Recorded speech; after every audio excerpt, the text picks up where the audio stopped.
Eu sou o Lai, seu apresentador de hoje, junto comigo está o Vini. Tudo bem, Vini? Olá, eu sou o Vini. E antes de entrarmos no nosso tema do episódio, já sugiro para você procurar o nosso Instagram, que é o @podcasttod. Lá apresentamos insights, vídeos e também tem o link para o nosso canal do YouTube com os episódios completos por vídeo. E hoje vamos conversar sobre direito previdenciário, a pensão por morte, suas diferenças previdenciárias e acidentárias, e a duração do benefício, que varia conforme a idade do cônjuge após a reforma. Manuela, muito bem-vinda ao nosso programa mais uma vez. Oi, gente. Oi, Lai. Oi, Vini. Muito grata pelo convite de novo. Estou bem feliz de estar aqui novamente. Sempre um prazer estar com vocês e para falar de previdenciário, que eu amo muito, e para falar especialmente desse tema que tem sido tão recorrente lá no escritório. Então, a pensão por morte, ela foi um dos benefícios que mais sofreu, né, com a reforma da Previdência. E esses impactos, eles são ainda mais notáveis quando a gente compara os benefícios de caráter previdenciário com natureza acidentária, especialmente no valor do benefício, que é onde mais impacta no bolso dos pensionistas. Fantástico. Então, acho que para começar, você poderia definir para o nosso ouvinte o que seria essa pensão por morte? Claro. A pensão por morte, ela é um benefício do INSS destinado aos dependentes daquele segurado que é o seu instituidor. Então, o segurado instituidor do benefício, ele era um trabalhador ou contribuinte individual do INSS, como empregado ou como autônomo, de alguma forma vinculado ao INSS, que, tendo qualidade de segurado, falece e deixa dependentes. Esses dependentes, eles podem ser filhos e cônjuge ou companheiro, pais ou irmãos. E eles são divididos em classe: filhos e cônjuge ou companheiro em primeira classe, pais em segunda classe e os irmãos em terceira classe. Sendo que a existência de dependentes de uma classe exclui o direito das demais. Por exemplo, se aquele segurado deixa filhos ou companheiro, ele não vai dar direito de pensão por morte aos seus pais. Se aquele segurado deixa pais, ele não vai dar direito de pensão por morte aos seus irmãos. E entre cônjuges e filhos? Cônjuges e filhos vão ratear o valor do benefício entre si. Inclusive, entre ex-cônjuge, que é uma pergunta que acaba surgindo. O ex-marido ou a ex-esposa vai ter direito à pensão por morte daquele falecido ou falecida? Caso recebesse em vida o benefício de pensão alimentícia, mesmo sendo ex, ele vai ter direito sim à pensão por morte e vai entrar no rateio caso tenha um novo cônjuge e com os filhos, caso tenha também. Isso é porque, apesar da condição de ex, mantém a situação de dependência. Exatamente, porque um dos requisitos da pensão por morte é a dependência econômica. E ele só precisa ser comprovado em alguns casos, como, por exemplo, os casos dos pais, dos ex-maridos ou esposas e dos irmãos. No caso dos filhos e do cônjuge ou companheiro atual, essa dependência ela é presumida absoluta, inclusive pelo tema 266 da TNU, que é a Turma Nacional de Uniformização de Jurisprudência dos Juizados Especiais. Então, isso já é pacificado. Mas no caso dos irmãos, dos pais e dos ex-maridos ou esposas, é necessário comprovar essa dependência econômica. Então, na prática, para os nossos ouvintes, se ele tem essa situação de dependência já pelo fato de ser filho, na prática ele não vai ter que provar que havia essa dependência. Exatamente. Destrinchando, traduzindo essa decisão da turma recursal, seria mais ou menos isso, na prática. Isso, exatamente, é através da certidão de nascimento mesmo. E aí, por quanto tempo se mantém esse benefício para o filho, né? Caso não possua nenhuma deficiência ou invalidez de caráter mental, esse benefício vai se manter até os 21 anos de idade. Existe também um mito na pensão por morte que o benefício de pensão por morte seria devido até o final da conclusão da universidade, por exemplo. Mas isso não ocorre, não é uma obrigação, e finda com os 21 anos, tá? Caso o filho tenha alguma deficiência intelectual, mental grave, ou ele seja, né, considerado inválido aí, ele vai poder receber em caráter vitalício ou por quanto tempo se mantém essa condição de invalidez ou deficiência. Sem atropelar muito, mas aproveitando o que você mencionou, essa invalidez é a mesma invalidez previdenciária que seria como se ele estivesse trabalhando e viesse a ter alguma situação de invalidez ao trabalho, ou não? Sim, se ela for de caráter mental. Então ela tem que estar ligada com uma incapacidade mental, não somente uma incapacidade, por exemplo, motora, ou outras incapacidades que existem. Uma Né? criança cega, por exemplo, atinge 21 anos. Uma criança cega ela vai ser considerada deficiência, então não vai ser incapacidade. A incapacidade mental que sobrevém aos 21 anos, aí sim ela pode receber por caráter vitalício. Aí já não é uma questão de dependência, é uma questão de condição daquele filho, que aí vai manter o benefício dele com caráter vitalício enquanto se mantenha aquela condição. Por exemplo, vamos supor que ele não tem uma deficiência mental congênita, ou seja, no momento do nascimento não tinha, mas sofreu algum acidente, um atropelamento, algum tipo de acidente doméstico que seja, e ficou com sequelas graves de caráter intelectual. Esse filho, mesmo que ele já tenha 23, 24, 28 anos, ele vai receber o benefício em caráter vitalício porque ele tem essa dependência econômica. A pessoa que alimentava ele, infelizmente, vinha falecer, não vai ter direito a receber, então, do INSS um valor respectivo à pensão por morte. Exatamente. Então, aproveitando, quais são os tipos de pensão que existem no INSS? Então, a pensão por morte, né, ela pode se diferenciar porque ela tem duas naturezas. É assim que a gente vai distinguir. A natureza previdenciária é quando a morte acontece por razões naturais ou por razões de acidente de qualquer natureza que não tenha correlação nem nexo causal com o trabalho. Então, a diferença é, nos benefícios de pensão por morte previdenciária não tem nenhuma relação com o trabalho. E nos benefícios de pensão por morte acidentária, decorre de alguma situação do ambiente de trabalho. Então, a morte ocorreu em razão de uma situação no trabalho. Como que a gente vai comprovar que essa morte ocorreu em algum acidente de trabalho? Através da CAT, que é a comunicação de acidente de trabalho, um documento que ele é essencial para a gente conseguir definir a natureza acidentária dos benefícios de pensão por morte. E por que a gente quer mudar essa natureza, né? Especialmente porque depois da reforma da Previdência, o impacto financeiro no benefício de pensão por morte foi um dos mais importantes. Então, você, como dependente, recebe 50% do valor do salário de benefício, a que ele teria direito caso ele não fosse aposentado, mais 10% a cada dependente. Então, vamos supor que seria só eu, uma viúva. Eu receberia 60%. Se o segurado instituidor já fosse aposentado, depois da reforma da Previdência, a média dos valores dele já teria sofrido esse 60%. Então, eu estaria recebendo 60% dos 60%. O que diminui muito o valor no final das contas. E por que é tão importante a gente definir a natureza acidentária quando esse for o caso, quando a morte decorrer de um acidente de trabalho? Porque a gente altera a fórmula de cálculo e a gente consegue 100% da média de contribuições desse segurado instituidor. Então, atualmente, especialmente, ficou muito importante a gente comprovar e reconhecer a natureza desse falecimento para a gente definir qual seria a pensão adequada para ninguém sair prejudicado. Porque geralmente essas pensões por morte acidentária, elas acontecem com o segurado instituidor bem mais jovem. Então, com 25, 30, 40 anos. Sim, aqui assim, só para deixar uma ilustração proporcional. Então, se a pessoa tivesse direito a 100, se não fosse reconhecida essa situação de pensão acidentária, ele receberia 60 de 60, ou seja, de 100 vai para 36. Exatamente. E essa diferença é que o reconhecimento então dá essa diferença de 64 nesse exemplo prático que eu estou dando, que a pessoa teria direito. Então, a importância de saber se houve mesmo. Já tem a situação infeliz de perder um ente querido, e aí vem o INSS. O abalo financeiro, além do abalo emocional. Geralmente esses falecimentos decorrentes de acidente de trabalho, eles envolvem muito trauma, né? Então as pessoas acabam tendo que... Nem vão atrás muitas vezes, né? E elas acabam tendo que tratar esses traumas, o que acaba gerando custos adicionais, fora aquela pessoa que não está lá mais para contribuir com a renda da família.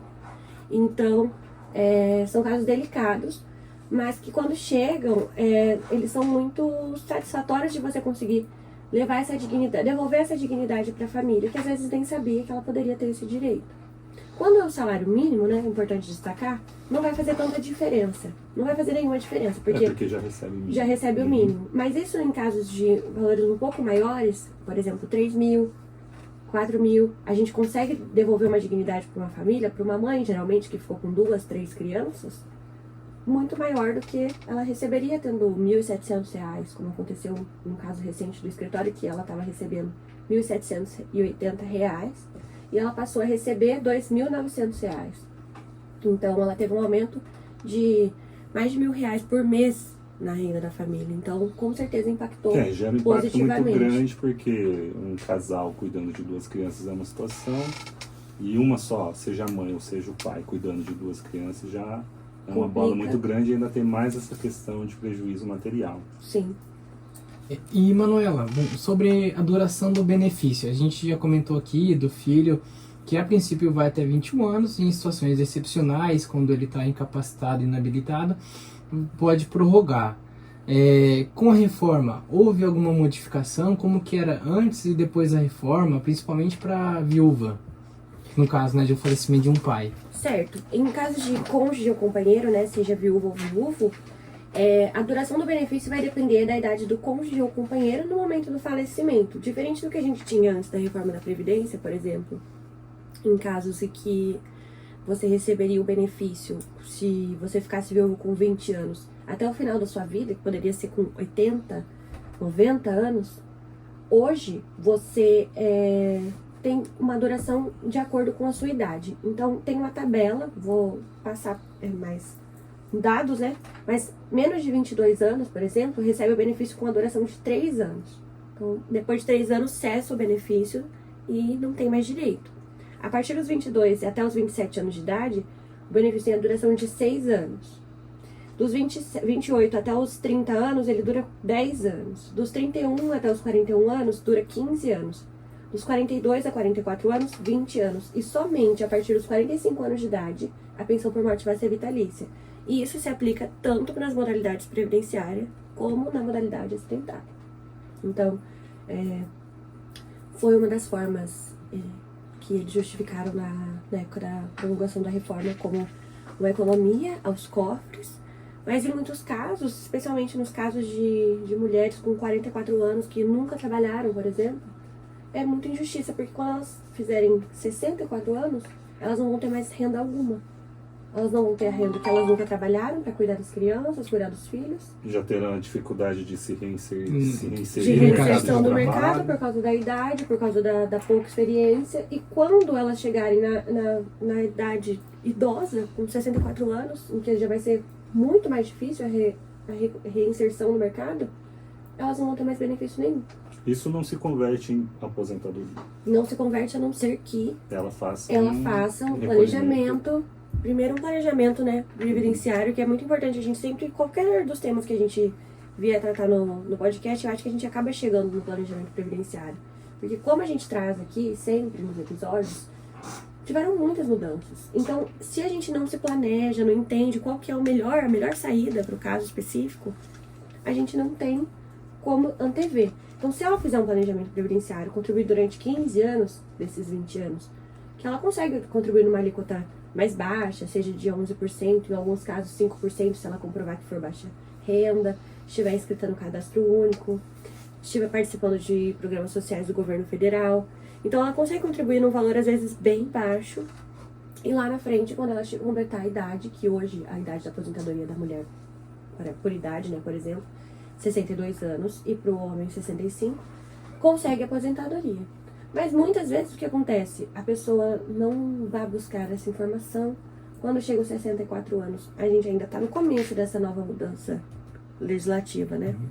Então, a gente vai sentir realmente o impacto disso daqui 15, 16 anos, quando começar a acessar os benefícios desses benefícios. e as pessoas estiverem nessa idade avançada. Então, é muito importante a gente ter essa consciência de que é preciso buscar se vincular ao INSS para não ficar desamparado no momento mais frágil da vida, né? Inclusive até nessa primeira faixa, que é os 3 anos do benefício, acho que também vai ter um grande impacto na sociedade, né? Quem perde um companheiro, uma esposa, né, um marido, tem um abalo muito grande por anos e às vezes não consegue reestruturar emocionalmente e financeiramente nesse curto período. Sim. Então, foi uma alimentação muito grande e acho que a saída é realmente esse planejamento tributário, né? Ir lá ver o carnezinho, GRU, procurar um profissional especializado em direito previdenciário para orientar o nosso ouvinte para que evite aí uma surpresa inesperada no futuro. Sim, o legislador ele definiu que 3 anos seria o tempo do luto. E esse é um tempo subjetivo. Então, para algumas pessoas, o luto dura até menos, para outras pessoas muito mais. E especialmente numa idade tão jovem, né? É um impacto muito grande. Mas entende-se que uma pessoa jovem ela vai conseguir se reinserir ou se inserir no mercado de trabalho e prover o próprio sustento. Há um dos mitos também que eu acho importante a gente falar da pensão. Sempre uma pergunta: posso me casar novamente? Vou perder o meu benefício de pensão? Se eu, por exemplo, sou viúva, estou recebendo benefício, vamos supor que foi até pela regra antiga, vitalício aí, e agora quero me casar novamente, mas não vou casar, porque eu tenho medo de perder o meu benefício de pensão. Isso é válido? Não é, tá? Não tem nada a ver. O que acontece? Caso o seu futuro ou marido, que você vai casar agora, faleça também, o máximo que vai acontecer é você ter que optar por qual benefício você quer receber. Então você vai escolher qual será financeiramente mais vantajoso caso você tenha 2 falecimentos de ex-cônjuges, né, de 2 viúvezes. Então, se não for esse o caso, você pode casar tranquilamente, vai continuar recebendo a pensão tranquilamente. O casamento não cessa o pagamento do benefício. Legal. É que dentro também do direito previdenciário tem um princípio que só pode receber um benefício, né? Às vezes você tem até a faculdade de um ou outro, mas pela INSS pode receber um só. benefício da mesma natureza, né? Porque, por exemplo, a pensão por morte, você pode receber 2 pensões por morte. Quando? Quando elas decorrerem de regimes previdenciários distintos. Então, por exemplo, vamos supor que um professor da UEL faleceu, mas ele também trabalhava na iniciativa privada, numa universidade privada, por exemplo. Então, ele vai ter uma aposentadoria do INSS, da universidade privada, e uma aposentadoria do Estado, decorrente da UEL, que é um regime próprio estatutário. Especial. Então, ele vai ter 2 fontes, né, 2 pagadores. E nesse caso, os dependentes, seja eles quais forem, vão ter direito a 2 pensões por morte, tá? E a pensão por morte, ela pode ser acumulada com qualquer outro benefício do INSS. Então, por exemplo, eu recebo pensão por morte, mas eu trabalho e necessitei de um auxílio-doença, de um afastamento do trabalho para a realização de uma cirurgia, por exemplo. Meu benefício de pensão vai ser cessado nesse período de 6 meses, vamos supor que eu me afastei do trabalho? Não vai. Você vai poder acumular o auxílio-doença com a pensão por morte. Vai poder acumular com o auxílio-acidente, caso dessa cirurgia sobrevenha sequelas. Com a sua própria aposentadoria, quando você se aposentar, pode acumular com a pensão por morte. Então, essas são as formas de acumular os benefícios. O que não posso ter são 2 pensões por morte do INSS, 2 aposentadorias do INSS. Mas se forem de regimes distintos, não tem nenhum impedimento. Legal. O que vai acontecer agora, a acumulação da pensão por morte com a aposentadoria, ela não vai ser a soma desses 2 benefícios. Então, você não vai receber integralmente esses 2 benefícios. Você vai receber um benefício de maior valor e você vai receber um percentual do outro. Agora, se o benefício for 2 salários mínimos, você vai realmente somar. E Manuela, quanto aos requisitos, né? Cada benefício exige o cumprimento de alguns requisitos. Uhum. A pensão por morte, quais são os requisitos para ter direito, né, do instituidor, dos beneficiários do benefício e se houve alguma mudança significativa após a reforma? Certo. Então, o requisito é principalmente o falecimento, né? Que ele pode não ser o falecimento de fato ou o falecimento presumido. Quando ocorre alguma comprovação de morte presumida, depois de desaparecimento, através de alguma ação judicial, você também pode requerer a pensão por morte. Outro fator importante, é que o instituidor, ou seja, a pessoa que falece, ela tem que estar segurada do INSS. Ela tem que ou estar trabalhando no momento do falecimento ou se encontrar dentro do período de graça. O período de graça é o período que você mantém os direitos do INSS, mesmo deixando de contribuir. Inicialmente, ele tem duração de 12 meses, mas ele pode ser elastecido, aumentado aí até 36 meses. Nas seguintes situações: aumenta 12 meses em casos de desemprego involuntário, e também caso aquele segurado tenha mais de 120 contribuições, ou seja, mais de 10 anos de contribuição sem perder a qualidade de segurado, entre elas. Então você pode ter um período de graça que se mantém por até 3 anos sem contribuições. Então, o meu esposo não estava trabalhando, então eu não vou ter direito ao benefício. Não é automático assim, é necessário fazer essa análise se ele se encontrava dentro desse período de graça. Outra requisito para os cônjuges e companheiros especialmente, é que para o benefício ter duração superior a 4 meses, é necessária a duração do relacionamento durante pelo menos 2 anos ou mais, antes do falecimento, e que o segurado instituidor tenha pelo menos 18 contribuições. A pensão por morte não requer uma carência, como outros benefícios. Por exemplo, a aposentadoria por idade, que requer 180 meses de carência. Só que, caso o segurado não tenha 18 contribuições, vai ser limitado ali para os cônjuges e companheiros o recebimento durante 4 meses. E se o relacionamento for inferior a 2 anos, também vai limitar a 4 meses. Certo. E aí, tá bom, surgiu uma dúvida aqui em questão aos companheiros, né? Não é toda a união estável que tem uma escritura pública de união estável, mas muitas pessoas vivem em união estável sem saber. Como é que a gente faz para provar na Previdência, no processo administrativo, essa união estável? Ou o instituidor tem que ir lá e reconhecer a pessoa como beneficiário, né? Acho que na prática muitas pessoas não têm esse cuidado. Certo. Então, na prática realmente tem muitas relações informais que são de união estável às vezes há 40 anos, 50 anos. Como é que a gente costuma fazer? Início de prova material, que é o que exige tanto as instruções normativas para os processos administrativos como a legislação.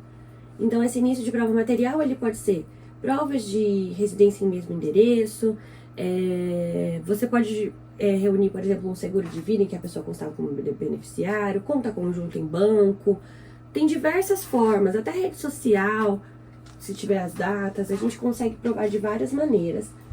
E também a gente complementa esse início de prova material com oitiva de testemunhas, né? Essas testemunhas não podem ser parentes, nem amigos íntimos, mas pessoas que se disponham a ir lá e dizer, bom, conheci esse casal, eles viviam como se casados fossem, e com essa reunião, né, de início de prova documental e de testemunha, a gente consegue comprovar a união estável.